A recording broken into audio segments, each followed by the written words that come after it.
আমার ভাইজানেরা, হে নবী পাকের উম্মত উম্মতিরা, হে নবী দেওয়ানারা, বিশ্ব নবী রাসূলুল্লাহ যেখানে যায় আল্লাহ রাসূলের পিছন পিছন ওই ইহুদি বালকটা সেখানে চলে যায়। এ যুবকেরা, আল্লাহর রাসূল যখন ওযু বানায় ওযুর পানিটা ওই ইহুদি বালক তুলে দেয়। আল্লাহ রাসূল যখন তাওয়ালে মুখটা মোছে, ও যুবকেরা আল্লাহ রাসূলের কাছে গামছাটা এগিয়ে দেয়, রাসূলুল্লাহর পানিগুলো সে তুলে দেয়। না না না, ও যুবকেরা, এরকম ভাবে দিন যায় রাত আসে, রাত আয় দিন আসে। ও যুবকেরা, বিশ্ব নবী রাসূলুল্লাহ সাল্লাল্লাহু আলাইহি ওয়াসাল্লামের মুয়াজ্জিন হযরত বেলাল আযান দেয়, আল্লাহু আকবার আল্লাহু আকবার। আল্লাহ রাসূল মসজিদে নববী শরীফের ভিতরে ঢুকবে, ওই যুবক ছেলেটা ওই ইহুদি বালকটা আল্লাহর রাসূলের পিছন পিছন যায়। বিশ্ব নবী রাসূলুল্লাহ যখন মদিনার মসজিদে নববী শরীফে প্রবেশ করবেন, আল্লাহ রাসূল মসজিদে নববীতে প্রবেশ করার আগে ওই জায়গায় আল্লাহ রাসূল দাঁড়িয়ে যায়। আল্লাহু আকবার। দাঁড়িয়ে গেছেন, বাচ্চার দিকে মুখ করে বলছেন, তোমার এই পর্যন্ত স্টপ।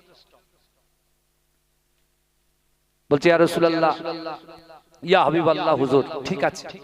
তা আল্লাহ রাসূল চিন্তা করছেন যে আমি এখন নামাজ পড়ব, জোহরের নামাজ পড়ব, জোহরের নামাজ, বুঝতে পেরেছেন? একটু লং টাইম, বুঝতে পারছেন? তা আল্লাহ রাসূল তাকে বলতে, যাও তুমি একটু বাড়িতে গিয়ে মা বাপকে একটু সময় দাও। জোরে বলবেন না? একজন ইহুদি বালককে আল্লাহ রাসূল বলছে, যাও মা বাপকে সময় দাও। তখন বলছে, না ইয়া রাসূলুল্লাহ, আমি মা বাপকে সময় দিতে পারবো না। ওই তো আমি তো আপনার হাতে হাত দিয়ে কালেমা পড়িনি, তাহলে তাদের তো আমি কষ্ট দিইনি, আমি তো আমার লাইনে আছি, কিন্তু আমি তো আপনাকে খেদমত করব, আমি দাঁড়িয়ে থাকি। তা আল্লাহ রাসূল ঠিক আছে। তখন ওই ইহুদি বালকটা কাঁদতে কাঁদতে বলছে, বলি ইয়া রাসূলুল্লাহ, হাবিবাল্লাহ, না না না, আপনি তো কিছুক্ষণের জন্য মেম্বারে দাঁড়িয়ে যাবেন, আপনি নামাজ আদায় করবেন, কিন্তু না না না, আপনি আমার কথা চিন্তা করছেন যে আমি কেমন করে অতিবাহিত করব। ইয়া রাসূলুল্লাহ, হাবিবাল্লাহ, আপনি থাকবেন না, কিন্তু মসজিদে নববীর বাইরে আপনার জুতো মোবারকটা তো আছে। আমি বালক, আমি যুবক, আপনার জুতো মোবারকটা নিজের বুকে করে নিয়ে একবার জুতোর দিকে তাকাবো আর একবার মসজিদে নববী শরীফে আপনার দিকে তাকিয়ে সময়টা বার করে দেব। জোরে বলে, বলে ইয়া রাসূলুল্লাহ, আপনি থাকবেন না, কিন্তু আপনার জুতো মোবারকটা তো আমার বুকে থাকবে। জোরে বলি, জোরে বলা যাবে না, নারা থাকবে। তোমরা বাড়িতে ঘুমাচ্ছ, ঘুমাও ভালো করে, একদম আমি কিচ্ছু বলবো না, কিছু বলেনি আর বলবো। আল্লাহ কিন্তু দেখছেন, এটা মাথায় রাখবেন। আল্লাহ আমাদের সকলকে হেদায়েত দিক, বলুন আমিন। বিশ্ব নবী রাসূলুল্লাহ সাল্লাল্লাহু আলাইহি ওয়াসাল্লাম ওই যুবকের দিকে আমার দয়ার নবী তাকিয়ে আছে, ঝরঝর ঝরঝর করে কাঁদছে। ও যুবকেরা, আল্লাহর রাসূলের সাহাবা আবু বকর আল্লাহর রাসূলকে বলছে, ইয়া রাসূলুল্লাহ, হাবিবাল্লাহ, নামাজের জন্য রেডি হয়ে যান। এ যুবকেরা, আল্লাহর রাসূল নামাজে দাঁড়িয়ে গেলেন। যতক্ষণ রাসূলুল্লাহ নামাজের মধ্যে ছিল, ওই ইহুদি বালকটা আমার রাসূলুল্লাহর জুতো মোবারকটা নিজের বুকের ভিতরে করে দাঁড়িয়েছিল। এই জোরে বলবেন। আল্লাহ রাসূল বেরিয়ে যুবককে একটু আদর করে দিলেন, আবার ঘুরছেন। হঠাৎ আমার দয়ার নবী দেখছেন যে রাসূলুল্লাহর ওযুর পানিটা হযরতে বেলাল হুজুর তুলে দিচ্ছে। হঠাৎ যে যুবকটা দেয় সে যুবকটা দিচ্ছে না, গামছাটাও বেলাল হুজুর দিচ্ছেন। আল্লাহ রাসূল বলছে, আমার সে যুবকটা কই, আমার খাদিমটা কোথায়? বলছে ইয়া রাসূলুল্লাহ, হাবিবাল্লাহ, হুজুর না না না, সে যখন আসছে না, তার বাড়িতে খবর নিয়ে দেখলাম সে মারিজ হয়ে গিয়েছে, সে অসুস্থ হয়ে গিয়েছে। ইয়া রাসূলুল্লাহ, হাবিবাল্লাহ, সে হয়তো আর আসতে পারবে না। এ যুবকেরা, এ নবী পাকের উম্মত উম্মতিরা, একটু ভালো করে বোঝার চেষ্টা করো। আল্লাহ রাসূল বলছে, ও আমার সাহাবারা, শোনো শোনো, নামাজটাকে একটু বাড়িয়ে দাও, নামাজের টাইমটাকে একটু বাড়িয়ে দাও। না না না, আমি আমার ওই যুবক খাদেমকে তার বাড়িতে তাকে একটু দেখতে যাব। এর দ্বারা কি বুঝলাম? যে রসুলকে ভালোবাসবে রসুল তার কাছে আসবে, জোরে বলো। যে রসুলকে ভালোবাসবে রসুল তার কাছে যাবে, জোরে বলে। জোরে বলা যাবে না সুবহানাল্লাহ? কবরের মধ্যে রাসূলুল্লাহকে দেখানো হবে, দেখে বলবে মাহাজার রাসূল, এই ব্যক্তিটা কে? যদি আপনি বলেন নামাজ হুকুকুল্লাহ আল্লাহর হক, হুকুকুল ইবাদ বান্দার হক পঙ্খানুপঙ্খভাবে যদি আদায় করতে পারেন, তাহলে আপনি বলবেন লা ইলাহা ইল্লাল্লাহ মুহাম্মাদুর রাসূলুল্লাহ, জোরে বলেন। আর যদি বাড়িতে ঘুমিয়ে কাটিয়ে ভাই জানেরা, হে নবী পাকের উম্মত উম্মতিরা, হে নবী দেবানারা, জলসা শুরুতে আমি আপনাদেরকে বলতে চাইছিলাম, না না না, কবর পর্যন্ত তিনটে জিনিস যাবে। এক নম্বর আপনার সন্তান যাবে, দুই নম্বর অর্থ সম্পদ যাবে। ও যুবকেরা, মিনহা খলাকনাকুম ওয়া ফিহা নুঈদুকুম ওয়া মিনহা নুখরিজুকুম তারাতান উখরা বলে তিন মুঠো মাটি যখন চাপিয়ে দেওয়া হবে, ও যুবকেরা, ও আমার আম্মা জানো, বোনেরা, ও ভাইয়েরা, একটু ভালো করে বোঝার চেষ্টা করেন। না না না, আপনার কবরটা অন্ধকার হয়ে যাবে, সাপ বিচ্ছুর ঘর হয়ে যাবে, পোকামাকড়ের ঘর হয়ে যাবে। না না না, আপনার মুখে মাটি দেওয়ার পরে আপনার যে সন্তানের জন্য আপনি সারা জীবনটা নামাজ কালাম থেকে ফেকে ত্যাগ করে দিয়ে সন্তানের চিন্তায় বিভোর হয়েছিলেন, আপনার ওই সোনা মানিকটা ওই অন্ধকার কবরে, সাপ বিচ্ছুর কবরে, পোকামাকড়ের কবরে আপনাকে একা ফেলে রেখে বাড়ি চলে আসবে। আপনি কবর থেকে চিৎকার দেবেন, হে আমার সন্তান, ওই যে আমার সন্তান চলে যায় তার পায়ের আওয়াজটা আপনি শুনতে পাবেন। আপনি চিৎকার করবেন, আপনার সন্তান কিন্তু আপনার চিৎকার শুনতে পাবে না। ও যুবকেরা, আল্লাহ রাসূল বলছে আমার সাহাবারা, দ্বিতীয় নম্বর, তুমি যে অর্থ সম্পত্তি গুলো একাট্টা করেছো, ব্যবসা বাণিজ্য করে যে অর্থের ভান্ডার তুলেছো, ওই অর্থের ভান্ডার তোমার ওই অন্ধকার কবরে, সাপ বিচ্ছুর কবরে, পোকামাকড়ের কবরে তোমাকে একা রেখে সোজা বাড়িতে তোমার সন্তানের পিছন পিছন বাড়ি চলে আসবে। কিন্তু না না না, আজকে ওয়াইরি গ্রামে রাতের বেলা আপনি কোরআন হাদিস শোনার জন্য এই জান্নাতের বাগানে বসে আছেন, আমার মা বোনগুলো বসে আছে, আল্লাহর কোরআন শুনছে। তিনটে ওলামার বায়ান শুনেছেন, তিনটে তারা কোরআনের আয়াত হাদিস শরীফ শুনিয়েছে। ওইগুলো যখন শুনেছেন, আল্লাহ পাক এই শোনাগুলোকে আমলে পরিণত করে দেবে। ও যুবকেরা, ওই কবর থেকে, ওই অন্ধকার ঘর, সাপ বিচ্ছুর ঘর, পোকামাকড়ের ঘর থেকে আপনার সন্তান যখন আপনাকে ছেড়ে চলে আসবে, আপনার সম্পত্তি যখন আপনাকে ছেড়ে চলে আসবে, ও যুবকেরা, আল্লাহ পাক এই আমলগুলো দিয়ে আপনার ওই অন্ধকার কবরটাকে আলোকিত করে দেবে। জোরে বলে, জোরে বলা যাবে না সুবহানাল্লাহ? নারে তাকবীর। চিন্তা করেন আজকের বসাটা কি? আজকে বসার জন্য আমরা যে আমলগুলো আল্লাহ আমাদেরকে দেবে, যে নেকি দেবে, সেটাকে আমলে পরিণত করবে।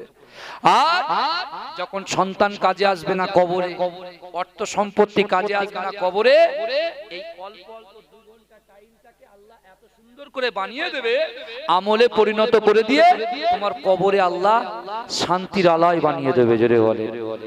কারণ আল্লাহর একটা নাম রহমান, একটা নাম রহিম। জোরে বলুন।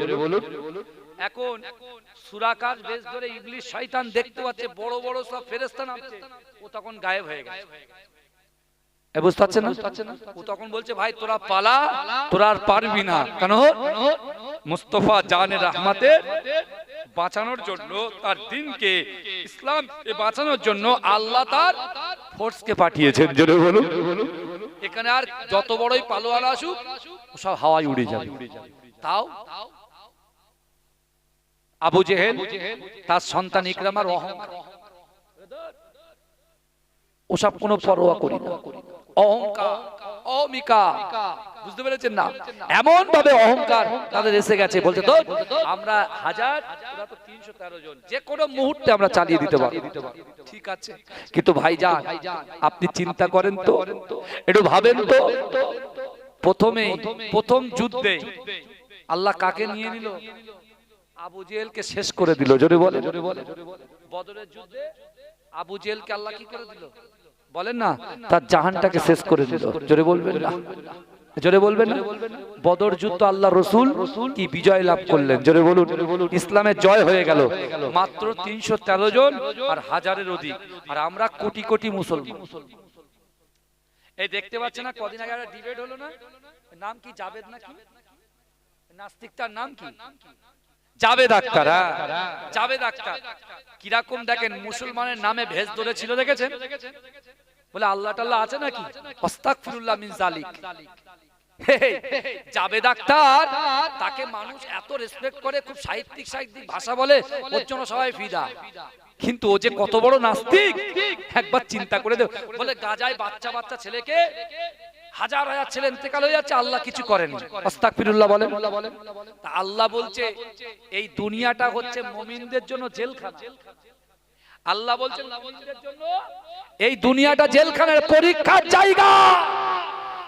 এখান থেকে যে পরীক্ষায় উত্তীর্ণ হবে সে জান্নাতে স্বর্গে গিয়ে জান্নাতে গিয়ে বাস করবে। জোরে বলুন না সুবহানাল্লাহ। আল্লাহর সঙ্গে ফেস টু ফেস দেখা করবে। জোরে বলে। আপনি কষ্ট করবেন না, আপনি পরিশ্রম করবেন না, মুনাফা নেবেন। আল্লাহ পরীক্ষা এক এক রকম ভাবে করবেন। একজন মুমিনকে আল্লাহ ভয় দিয়ে পরীক্ষা, একজন মুমিনকে আল্লাহ কষ্ট দিয়ে পরীক্ষা করে।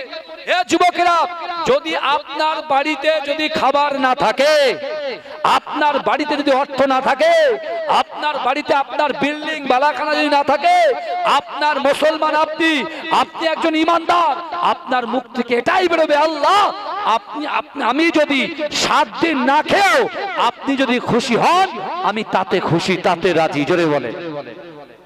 জোরে বলবেন না? ঈমান তো এরা মানা চাই। কথা বলেন। আল্লাহ রাসূল সাল্লাল্লাহু আলাইহি ওয়াসাল্লামের কথা বলছিলাম। আল্লাহ রাসূল গিয়েছেন কোথায়? আবু আইয়ুব আনসারীর বাড়িতে। মনে আছে তো? একজন দুজন বাচ্চা বালকের কথা বলছিলাম, একজন হযরতে আনাস আর একজন ইহুদি বালক।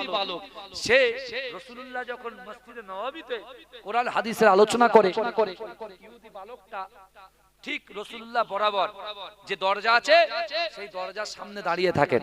আল্লাহ রাসূল তাকে লক্ষ্য করে, সে রাসূলকে লক্ষ্য করে, কিন্তু দুজনের ভিতরে কোনো বাক্যলাপ হয়, কোনো কথা হয় না। ভালো করে এখন বিশ্বনবী রাসূলুল্লাহ 3 দিন পর আল্লাহ রাসূল তার সাথে কথা বলতে যাবে, তার আগে ওই বাচ্চা যুবকটা, ওই ইহুদি বালকটা আল্লাহ রাসূলকে ইশারা করে কাছে ডেকেছেন। জোরে বলুন না সুবহানাল্লাহ। মোস্তফা ওমা আরসালনাকা ইল্লা রাহমাতাল লিল আলামিনকে একজন বাচ্চা ছেলে, বাচ্চা বালকটা, ইহুদি বালকটা আল্লাহ রাসূলকে ইশারা করে ডাকছে, আর আমার রাসূল হাসতে হাসতে তার কাছে চলে এসেছে। জোরে বলুন। আমরা হলে কি করতাম? চড় দেখাতাম। এত বড় সাহস, এত বড় তোমার সাহস, তুমি আমাকে ডাকো? হ্যাঁ, এসো আমার কাছে এসো। কিন্তু আল্লাহ রাসূল নিজে আসলেন। জোরে বলবেন না? আচ্ছা, এখান থেকে তো শিক্ষা নেওয়ার আছে না নাই? কথা বলে। গভীর রজনীতে আমি আপনাদের আর কি বলবো, এই অবস্থা, মাইকের এই অবস্থা, তাও আমি নিজের পেশাব দিয়ে বলছি, কারণ আমার এটাই অভ্যাস, কিচ্ছু করার।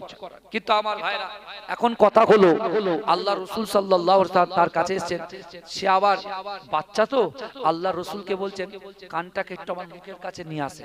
আল্লাহ রাসূল নিজের ঘাটটাকে ছোট করে দিয়ে ওই বাচ্চাটার কানে মুখের কাছে কানটা নিয়ে গেলেন। জোরে বলে। জোরে বলতে হবে ভাই, নাহলে আমি দোয়া করে দেবো। কিন্তু জোরে বলতে হবে। নারে তাকবীর, নারে তাকবীর। আল্লাহর নবী হায়াতুন নবী, আল্লাহর নবী খাতামান নবী, সাক্ষ্য দিল কোরআন হায়, জিন্দা আছে আমার নবী দয়াময়। কারা কারা রাসূলুল্লাহকে ভালোবাসেন একটু হাত তোলেন তো। তাকবীর, নারে তাকবীর, নারে তাকবীর। হাত নামান। আমি যখন হাত তুলবো জোরে সুবহানাল্লাহ হবে তো?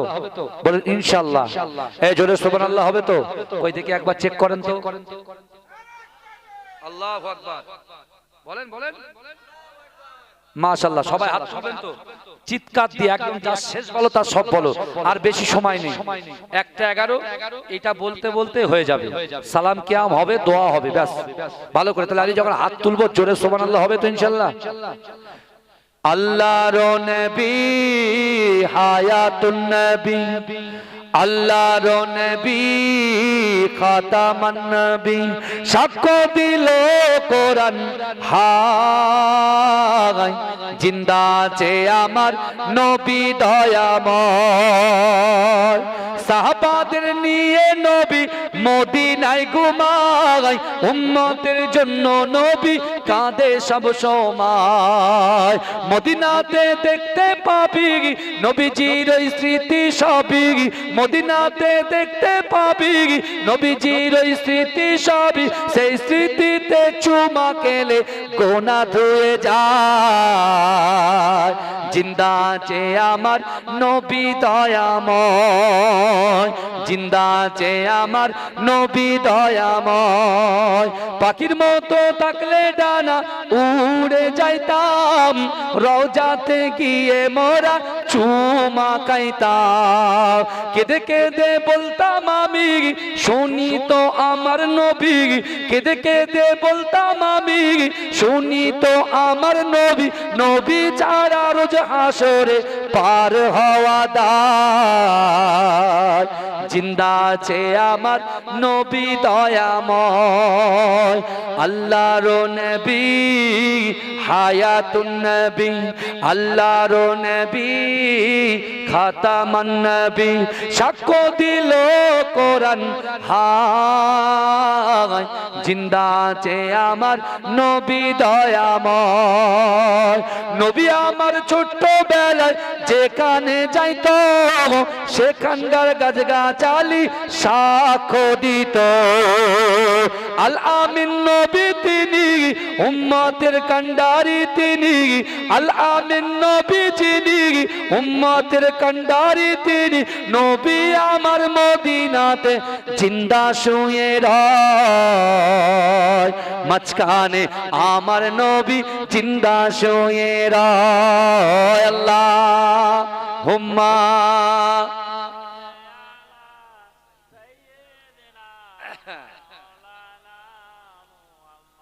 মাইকের যে অবস্থা সব উল্টে যাচ্ছে আমার বাবাজিরা যে কথা আমি আপনাদের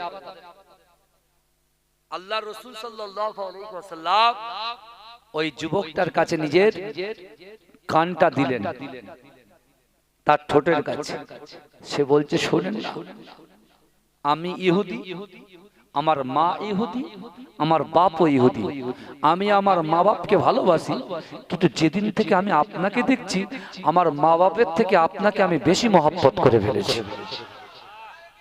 আল্লাহ হ্যাঁ ভালো করে বলেন কথা শেষ কথা বলছি কিন্তু এই যারা বলছে না আমি তাদেরকে শোনাচ্ছি ভালো করে শুনে যান আরো অনেক আছে আরো অনেক আছে এখন বিশ্বনবী রাসূলুল্লাহ বলছে তাই তুমি আমাকে ভালোবাসো আমিও তোমাকে খুব ভালোবাসি জোরে বলুন যেই বলেছে তখন ওই ছেলেটা আবার বলছে যে জানেন তো আমি কিন্তু আমার মা বাপকে কষ্ট দিতে পারবো না তাই আমি আপনার হাতে হাত দিয়ে কলেমা পড়ে মুসলমানও হতে পারবো না কিন্তু আমার ইচ্ছা আমার আশা আমার আকাঙ্ক্ষা আমার নিয়ত আমি আপনাকে খিদমত করব আপনার খাদিম হয়ে থাকবো জোরে বলেন জোরে বলবেন না কি বলছে একজন ইহুদি ছোট্ট বালক বলছে কথাটা শুনে আল্লাহ রাসূল চোখটা ছলছল করছে আল্লাহ রাসূল যাও আজ থেকে আমি তোমাকে বললাম তুমি আমার খাদিম হয়েই থাকবে যাও জোরে বলো আমি চিনি না আমি জানি না আমি কোথায় বলে দাঁড়া পুরো বলবে আল্লাহ বলে যা তার কবরের সাথে জাহান্নামের সম্পর্ক করে দাও যোগাযোগ করে দাও কবরটা কি হয়ে যাবে বলে জাহান্নামের গর্ত হয় আমার সোনার ভাইরা ভালো করে আল্লাহ রাসূল সাল্লাল্লাহু আলাইহি ওয়াসাল্লাম ওই যুবকের কাছে যুবকের মা বাপ সব ইহুদি ঘরের দরজা যখন বাড়ি মারছে তার বাপ দরজাটা খুলেছে যেই খুলেছে দেখে মুস্তাফা জানে রহমান কিচ্ছু বললে না চুপ করে আছে আল্লাহ রাসূল বলছে সে বাচ্চাটা কোথায় আমার খাদিমটা কোথায় ওই যে শুয়ে আছে চোখটা বুজিয়ে আছে আল্লাহ রাসূল গিয়ে তার কপালে যে হাত রাখলেন রাসূল হাত দিয়েছেন হাতটা হাত দিয়েছেন যেই রাসূল তাড়াতাড়ি করে হাতটাকে সরিয়ে নিয়েছেন। যেই সরিয়ে নিয়েছেন হযরত বেলাল জিজ্ঞাসা করছে, ইয়া রাসূলুল্লাহ, আপনি হাত গায়ে হাত দিলেন আর হাতটা টেনে নিলেন, কারণ? বলছে আজরাইল তার জান কবজ করতে চলে এসেছে, অলরেডি তার শরীরে হাত রেখেছে।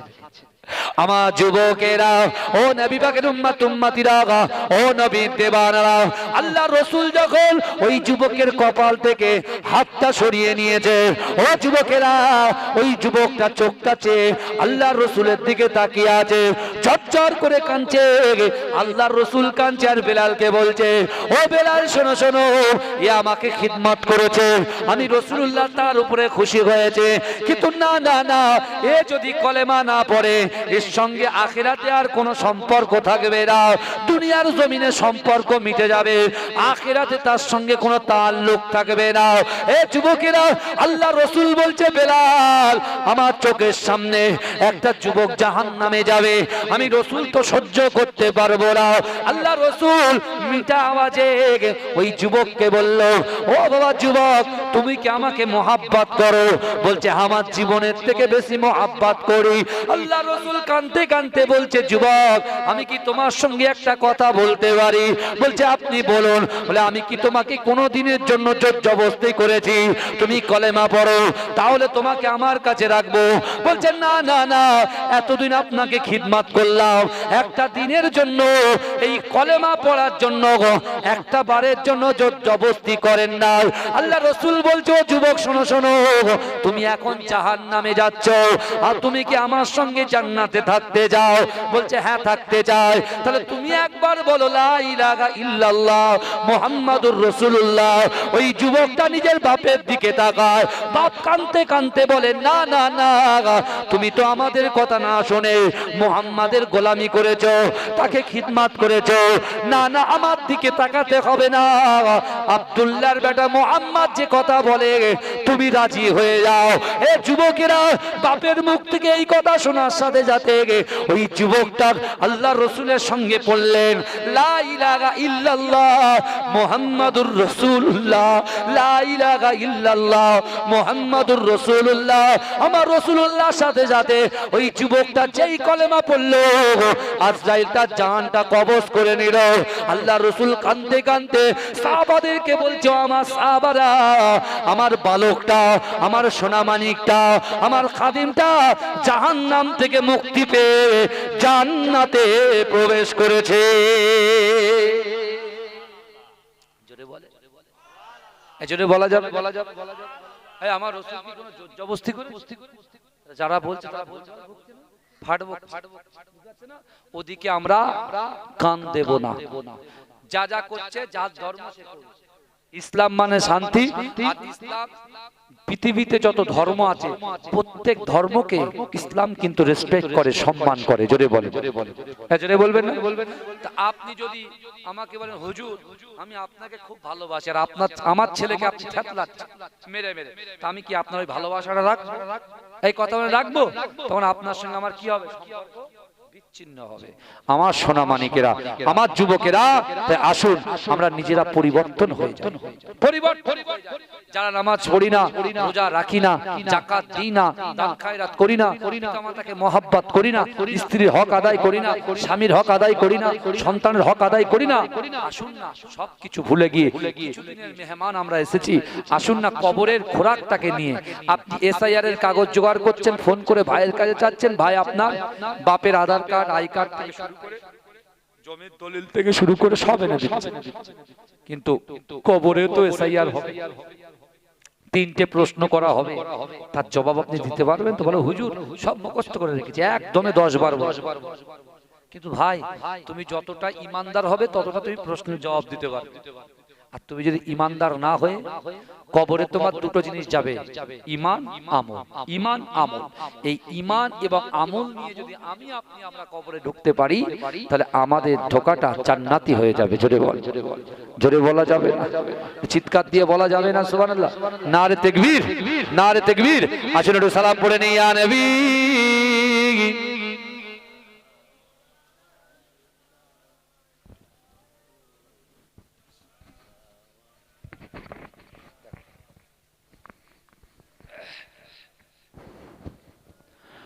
वक्त का चमके सितारा, हाजिरीन कहो इशारा, देख कर रोजा पियारा, लो सलाम अब तो हमारा या नबी।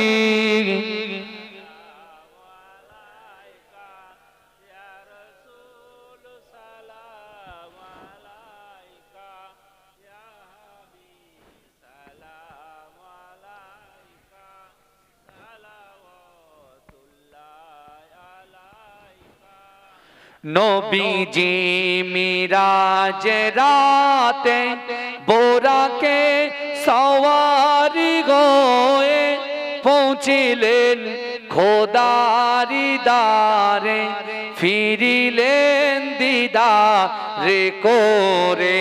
ইয়া নবী সালামু আলাইকা, ইয়া রাসূল সালামু আলাইকা, ইয়া হাবিব সালামু আলাইকা, সালাওয়াতুল্লাহ আলাইকা। দয়াময় প্রভু যিনি, কি জিনিস পাঠালেন তিনি, চিনিল না মক্কাবাসিনী, চিনিল বনের হরিণী। ইয়া নবী সালামু আলাইকা, ইয়া রাসূল সালামু আলাইকা, ইয়া হাবিব সালামু আলাইকা, সালাওয়াতুল্লাহ আলাইকা।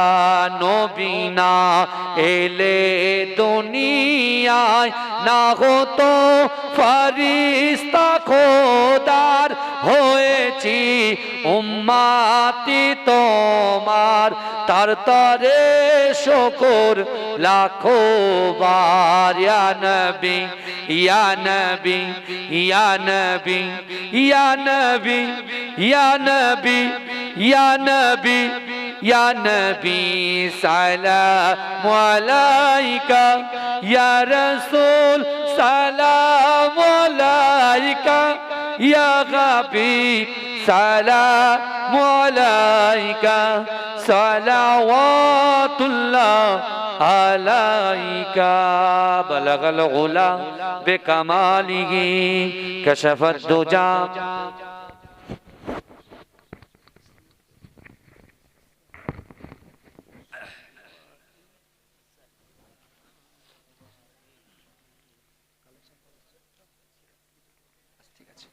আমার বাবাজি আল্লাহ পাক আমাদেরকে এতক্ষণ ধরে জান্নাতের বাগানে বসিয়ে রেখেছেন। আমার সোনা মানিকেরা, আমার ভাইরা, তাই আমি আপনাদেরকে বলতে চাই যে আল্লাহর রাসূলকে মহব্বত ছাড়া আমরা কেউ জান্নাতে যেতে পারবো না। রাসূলকে আঁকড়ে ধরতে হবে। আর আমরা দেখেন এই পৃথিবীতে অফারকে অ্যাকসেপ্ট করি, যে অফারগুলো দেয়, মোবাইলের অফার, এই বলেন সিম কার্ডের অফার, নেটের অফার, এই সবগুলো নেই। কিন্তু আল্লাহ আমার রসুলকে, তার উম্মত, যেহেতু রসুলুল্লাহ তার উম্মতকে ভালোবাসে, তাই আল্লাহ আমার রসুলুল্লাহর উম্মতের জন্য আমাদেরকে আল্লাহ অফার দিয়েছে। কি অফার দিয়েছে জানেন? নামাজ অফার দিয়েছে। নামাজ জোরে বলেন, জোরে বলবেন। আল্লাহ রসুল যখন মেরাজে গিয়েছিলেন, আল্লাহ পাক আমার দয়ার নবী মুস্তাফা সাল্লাল্লাহু আলাইহি ওয়াসাল্লামকে বলতেন, হাবিব, আপনার আগে একজন পয়গম্বর এসেছিলেন যার নাম হচ্ছে হযরতে আদম আলাইহিস সালাতু ওয়াস সালাম। কি নাম বললাম? হযরতে আদম আলাইহিস সালাতু ওয়াস সালাম। যখন আদম আলাইহিস সালাতু ওয়াস সালামের নাম বললেন, আল্লাহ বলছে, হাবিব, আমি আদমকে বলেছিলাম, এ আদম, তুমি খাও দাও মজ মস্তি সব করো, লা তাকরাবুস সাজারা, গাছের কাছে যাবে না, গাছের ফলটা ভক্ষণ করবে না। বহুত বড় ঘটনা, বুখারী শরীফের হাদিস। কিন্তু ছোট্ট করে যে অফারটার কথা আমি বলতে চাইছি, ভালো করে শুনেন। আল্লাহ বলছে গাছের ফল ভক্ষণ করেছে, আমি আল্লাহ পাক স্বামী স্ত্রীর মধ্যে জুদা করে দিয়েছি, আলাগ করে দিয়েছি। মা হাওয়াকে জেদ্দায় পাঠিয়েছি, আর আদম আলাইহিস সালাতু ওয়াস সালামকে শ্রীলঙ্কায় পাঠিয়ে দিয়েছি। তা দুজন দুজনের সঙ্গে আলাদা স্বামী স্ত্রী। একটা ভুল করেছে, তার জন্য তারা 300 থেকে 350 বছর কন্দন করেছে। কিন্তু আমি আল্লাহ, একটা নাম রহমান, একটা নাম রহিম, আমি আল্লাহ মালিক ইয়াউমিদ্দিন, দয়াময়। আমি আল্লাহ একটা দোয়া দিয়েছিলাম, রব্বানা যালামনা আনফুসানা ওয়া ইল্লাম তাগফির লানা ওয়া তারহামনা লানাকুনান্না মিনাল খাসিরিন। এ যুবকেরা, আল্লাহর রাসূল আল্লাহ পাক বলছেন, হাবিব এই দোয়াটা আমি দিয়েছিলাম, আবার আদম আপনার নামের ওসিলা নিয়ে দোয়া করার জন্য আমি তাদের স্বামী স্ত্রীর মিল করে দিয়েছিলাম, এবং 350 বছরের গুনাহটাকে আমি আল্লাহ ক্ষমা করে দিয়েছিলাম। জোরে বলে। কিন্তু 350 বছর গুনাহ ক্ষমা করার পর তারা যে টাইমে আমি তার গুনাহকে ক্ষমা করেছিলাম, ওই টাইম কিসের রক্ত? ফজরের রক্ত। সেই ফজরের রক্তে আমি আল্লাহকে খুশি করার জন্য, রাজি করার জন্য আদম আলাইহিস সালাতু ওয়াস সালাম শুকরিয়াতান 2 রাকাত নামাজ আদায় করেছে। করাকাত, এই কথা বলেন করাকাত। আমার ভাই জানেরা, ও নবী পাকের উম্মত উম্মতিরা, ও নবী দেবানারা, না না না, আমার আল্লাহ পাক আমার দয়ার নবীকে বললেন, ও আমার হাবিবুল্লাহ, আমি আল্লাহ জানিয়ে দিলাম, না না না, হযরত আদম আলাইহিস সালাতু ওয়াস সালাম যে 2 রাকাত নামাজটা আমি আল্লাহকে খুশি করার জন্য শুকরিয়া তার নামাজ আদায় করেছে, ওই 2 রাকাত নামাজটাকে আপনার উম্মতের জন্য আমি আল্লাহ ফজরের 2 রাকাত ফরজ নামাজ বানিয়ে দিলাম। না না না, ও আমার হাবিবুল্লাহ, আমি আল্লাহ আপনাকে এত মোহাব্বত করি, ভালোবাসি। আদম আলাইহিস সালাতু ওয়াস সালাম একটা ভুল করার কারণে 350 বছর কেঁদেছে। 350 বছর কাঁদার পরে আমি আল্লাহ তাকে ক্ষমা করেছিলাম। কিন্তু না না না, আমার হাবিবুল্লাহ ও আমার দোস্ত, আপনার উম্মত উম্মতিকে জানিয়ে দেবে, যারা ফজরের 2 রাকাত ফরজ নামাজ আদায় করবে, আমি আল্লাহ পাক ওই ফজরের 2 রাকাত ফরজ নামাজ আদায় করার জন্য তাদের আপনার উম্মত উম্মতিদের 300 থেকে 350 বছরের গুনাহটাকে ক্ষমা করে দেব। জোরে বলে। ফজরের নামাজ আমরা কতটা কাজা করেছি বলেন? আর যারা আমরা ফজরের 2 রাকাত ফরজ নামাজ পড়ি, কত বছরের সওয়াব দেবে আল্লাহ? কত বছরের? 350 বছরের সওয়াব দেবে। জোরে বলে। আপনার পাশে যে মাদ্রাসা আছে, এই কথা বলে না, মাদ্রাসার বাচ্চা সে নামাজ পড়ে না, কথা বলে। মাদ্রাসার জিন্দেগি তো আমরা কাটি। এখন তো মাদ্রাসা খাওয়া দাওয়া তো বিশাল, সবজি প্রত্যেকদিন চলছে। কার মনে হচ্ছে আমার খেতের সবজি পাঠিয়ে দিচ্ছে, কেউ চাল পাঠিয়ে দিচ্ছে, হ্যাঁ, কেউ গোস্ত ড্রাম পাঠিয়ে দিচ্ছে কি দিচ্ছে না, কথা বলেন। কিন্তু আমাদের সময় আমরা যখন তেতুলিয়া মেজলা হুজুর পীর কেবলার প্রতিষ্ঠিত মাদ্রাসা, আমার মুফতি আযম মেজলা হুজুর পীর কেবলার প্রতিষ্ঠিত মাদ্রাসা তেতুলিয়া আবু জাফরিয়া সিদ্দিকিয়া খারিজিয়া মাদ্রাসা, বুঝতে পেরেছেন? ওই মাদ্রাসায় আমি পড়াশোনা করেছি। হ্যাঁ, তখন 450 অধিক ছাত্র, 450 অধিক। তখনকার খাওয়া, তখনকার মার, এখন যদি সেই মাছ চলে একটা কেউ থাকবে না মাদ্রাসা, সব পালাবে। মাদ্রাসা যারা ডাইরেক্টর আছে মাথায় হাত পড়ে, এখন তো মাছ চলে না, এখন আপ্যায়ন চলে, বুঝতে পেরেছেন? আগে যে মার চলতো, এখন কোন স্কুলে সব মার বন্ধ হয়ে গেছে। কেন মারবে? কি ছেলেদের দিকে চোখ তাকাতে ভয় পায়, বলে আমার ছেলে কি তোর খায়, তুই মাস্টার, তো কত বড় মাস্টার, তোর দুধ তুলে দেবো একদম, এইসব বলে, জানেন? কিন্তু আমার ভাইরা ওই জন্য আস্তে সব গোল্লায় চলে যাচ্ছে, বুঝতে পারছেন না?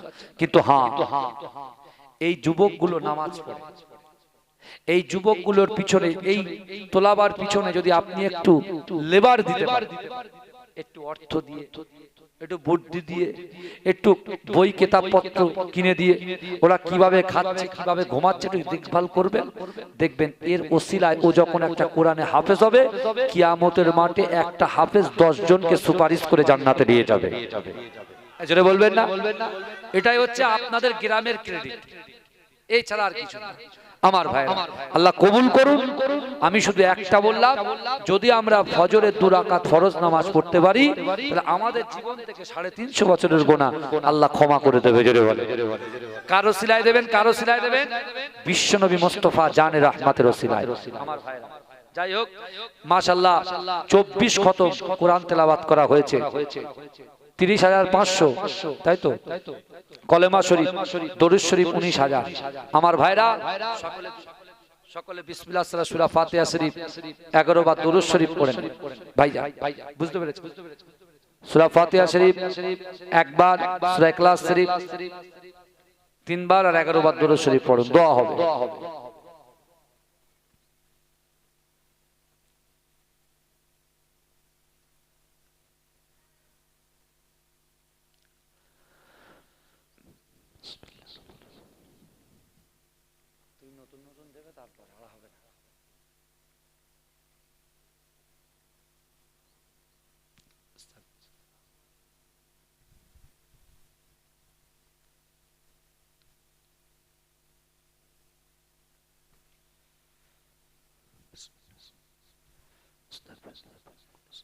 সকলে আমার সঙ্গে পড়ুন, আউযু বিল্লাহি মিনাশ শাইতানির রাজীম, বিসমিল্লাহির রহমানির রহিম, আস্তাগফিরুল্লাহ রাব্বি মিন কুল্লি যামবিন ওয়া আতুবু ইলাইহি, লা হাওলা ওয়ালা কুওয়াতা ইল্লা বিল্লাহিল আলিয়্যিল আযীম, আশহাদু আল লা ইলাহা ইল্লাল্লাহু ওয়াহদাহু লা শারীকা লাহু ওয়া নাশহাদু আন্না মুহাম্মাদান আবদুহু ওয়া রাসূলুহু, লা ইলাহা ইল্লাল্লাহু মুহাম্মাদুর রাসূলুল্লাহ সাল্লাল্লাহু আলাইহি ওয়াসাল্লাম।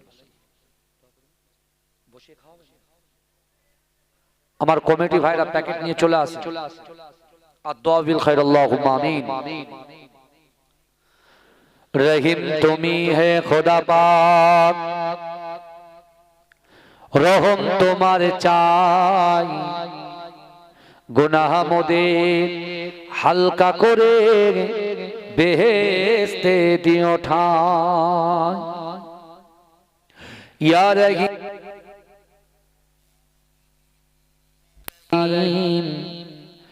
या करीमी या करीमी या करीम, राह ऐसे कुछ हमारे कर अता, जिस पे राजी रहे तो और मुस्तफा, मुस्तफा पर जान दिल कुर्बान है, जब तलक इस तन के अंदर जान है। अल्लाहुम्मा सल्लि अला मुहम्मद व अला आलि मुहम्मद कमा सल्लैता अला इब्राहीम व अला आलि इब्राहीम इन्नका हमीदुम मजीद। अल्लाहुम्मा बारिक अला मुहम्मद व अला आलि मुहम्मद कमा बारकता अला इब्राहीम व अला आलि इब्राहीम इन्नका हमीदुम मजीद। ओगो रब्बुल आलामीन আল্লাহ, আমরা গুনাহগার খাতাকাসিয়াকার আপনার দরবারে ভিক্ষুকের নাই দুটো করে হাত তুলেছি আল্লাহ। দোয়া শুরু করার আগে সূরা ফাতিহা শরীফ, ইখলাস শরীফ, দরুদ শরীফ, ইস্তিগফার শরীফ যা কিছু পড়েছি আল্লাহ, এর বিনিময়ে যদি কিছু সওয়াব দান করে থাকেন, আকাই নামদার তাজদারে মদিনা, দুলহে মদিনা মুহাম্মাদুর রাসূলুল্লাহ সাল্লাল্লাহু আলাইহি ওয়াসাল্লামের রূহুতে সবকে পৌঁছে দিন। আমার রাসূলুল্লাহ রাসূলুল্লাহ আল আওলাদ সাহাবায়ে কেরাম তাবেঈন তাবেঈন ইমাম মুস্তাহিদিন ওলিন সিদ্দিকিন শুহাদা সালিহিন तमाम বুজুর্গানে দিনদের রূহুতে সবকে পৌঁছে দিন। ওগো রব্বুল আলামিন, ওই গ্রামে আমার সামনে পিছনে ডান দিকে বাদিকে যত কবরবাসীরা খবরে চলে গেছেন আল্লাহ, আমরা যারা হাত তুলে আমিন আমিন করছি, আমাদের কারুর আব্বা জান, কারুর আম্মা জান, দাদা জান, দাদি জান, নানা জান, নানি জান, শ্বশুরকুল শাশুড়িকুল পিতৃকুল মাতৃকুলে যে বা যারা আমাদের চিরে চিরে গহীন খবরে চলে গেছে, জানি না কবরের মধ্যে কেমন অবস্থায় আছে, কেমন হালাতে আছে আল্লাহ। কবরে আযাবে যদি গ্রেফতার হয়ে যায়, আল্লাহ পাক কবর হচ্ছে সাপ বিচ্ছুর ঘর, কবর হচ্ছে পোকামাকড়ের ঘর, কবর হচ্ছে অন্ধকার ঘর। ওগো রব্বুল আলামিন আল্লাহ পাক, জানি না ওই কবরের ভিতরে কেমন অবস্থায় আছে, কেমন হালাতে আছে। আল্লাহ যদি কবরের মধ্যে আযাবে গ্রেফতার হয়ে যায়, আমার রাসূলুল্লাহর কদমে ধুলার ওসিলায় তাদের কবরের আযাবকে মাফ করে দি। ওগো রব্বুল আলামিন, আমার মা বোনেরা হাত তুলে আমিন আমিন করছেন, আমার যুবকেরা তলি বলেলেন, ভাইয়েরা, মুরব্বী বাপেরা হাত তুলে আমিন আমিন করছে। আল্লাহ আমাদের প্রত্যেকের নিয়ত নেক মাকসাদ গুলোকে আপনার দরবারে মঞ্জুর করে নি। ওগো রব্বুল আলামিন, পাহাড়ের কাছে নয়, পর্বতের কাছে নয়, একমাত্র আপনি হচ্ছেন আমাদের হাকিকি মালিক। আল্লাহ আল্লাহ, আপনি ছাড়া আমাদের কোনো মাবুদ নাই, আপনি ছাড়া আমাদের কোনো মাওলা নাই। আল্লাহ আপনাকে ছাড়া আমরা কারোর কাছে মাথা নত করি না। আল্লাহ আপনি ছাড়া আমরা কাউকে ভয় পাই না। ওগো রব্বুল আলামিন, আল্লাহ পাক আমাদের সকলকে আল্লাহ পাক আপনি কবুল করে নিন। আল্লাহ এই জলসার জন্য যে সকল ভাইরা ক্লান্ত পরিশ্রম করেছে, মা বোনেরা দান করেছে, বাপেরা দান করেছে, যে যেখান থেকে দান খায়রাত করেছে, বুদ্ধি দিয়েছে, অর্থ দিয়েছে, সম্পদ দিয়েছে, সময় দিয়েছে, যে যেখান থেকে যা কিছু দিয়েছে, আল্লাহ তাদের সময় বুদ্ধিমত্তাকে কবুল করে তাদের মনের বাসনা, মনের আশাকে আপনি পূরণ করে দিন। ওগো রব্বুল আলামিন, এই গ্রামে থেকে যে সকল যারা আল্লাহ পাক চাষাবাদ করে, ক্ষেত কামার করে, যে যে ব্যবসা বাণিজ্য করে, আল্লাহ ব্যবসা বাণিজ্যে আপনি বরকত দিন, চাষাবাদে বরকত দিন, হালাল রুজি ইনকাম করার তৌফিক দিন, হালাল রুজি ভক্ষণ করার